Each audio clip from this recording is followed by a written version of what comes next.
नमस्कार मंडळी, जय शिवराय. स्वागत आहे तुमचं माझ्या आजच्या नवीन ब्लॉगमध्ये. आज होत्या माळाला शर्यती आणि त्यात आज रविवार असल्यामुळे आजचा बेत एकदम फिक्स होता बघा. आपलं उरकून जेवण बिवण आपलं चाललेलं माळाला बघा. जाता जाता भेटायला एक खोंड बघा. मैदान असल्यामुळे आज ह्या रोडला नुसतीच गाड्या येत होत्या. आता 2 गाड्या मागे गेला आणि हे एक गाडी. असं झालं वर बघा माळाला आल्या बी इकडं नेमकं गर्दी बघा. फक्त इकडं पण गट सुटायचं होतं त्यामुळे आपण इकडे खालच्या बाजूला थांबलो बघा. इथं बैल पण नीट एका जागा नीट उभे राहत नव्हते त्यामुळे गाड्या सोडताना तात्यांना बी लय त्रास होत होता. गटाच्या रिझल्ट पेक्षा इथं गाड्या सुटतात तेच बघायला भारी वाटत होतं बघा. तात्यांनी झेंडा पाडल्यानंतर बैल पण बघा कशी सुटतात एकदम गोळी घात. नाद बैलगाडीचा विषय म्हणजे कसा एकदम टॉपचाच असतोय, सांगायचीच गरज नाही. विषय एकदम हरडच असतोय बघा. गाठामागनं गट सुटत होता. आम्ही कधी इथं तर कधी तिथं कुठं ना कुठं उभं राहून नुसत्या शर्यती बघत होतो. एक झालं की एक गाठामागनं गट एकदम क्वालिटीमध्ये सुटत होतं आणि बैल एकदम राडा करत होत. तसं मानलं पाहिजे सुट्टी मेकर काय बी हो. बैल काय सोडत नाही तर किती पुढे गेला तरी बैल दाबून झेंडा पाडल्याबरोबर बैल सोडायची एकदम परफेक्ट सुट्टी झाली पाहिजे. त्यावेळेस विषय एकदम टॉपचा होत असतो. त्यात एखादा मागणं अंगा उडी मारू नाही म्हणजे झालं. सुट्टी मेकरला पण मानाय पाहिजे. तिकडं खालनं गाड्या सुटतात त्यात ती बघून आलता काटाळा म्हणून म्हणलं डायरेक्ट जावं आता वरती नंबराकडे बघायला.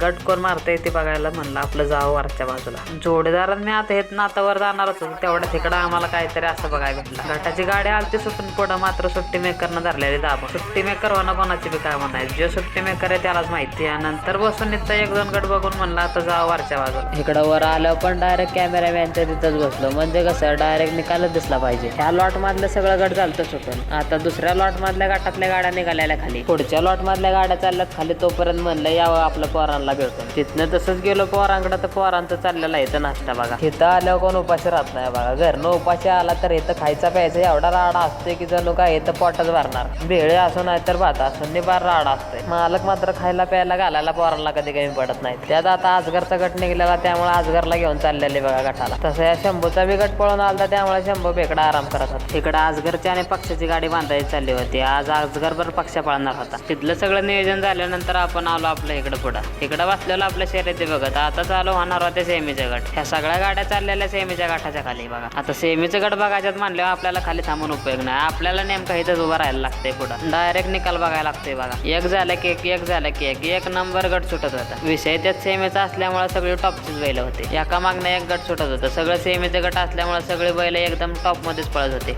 आणि ह्यो सेमीचा गट पास झाला की डायरेक्ट फायनलच होणार होते. तुम्ही पण आता जास्त गडबड न करता डायरेक्ट फायनलचाच गट बघा. फायनल कोणी मारले आता ते तुम्हाला बघायचं असेल तर डायरेक्ट कमेंट करा मग तुम्हाला सांग. इथपर्यंत ब्लॉग बघितल्याबद्दल मंडळ तुमचा आभार आहे. आता वाटलं तर लाईक आणि फॉलो करून जावा. जाता गाड्या पण बघून जावा. शर्यतीला किती गाड्या आलत्या. नुसते तुफान गर्दी झालती बघा लास्टला.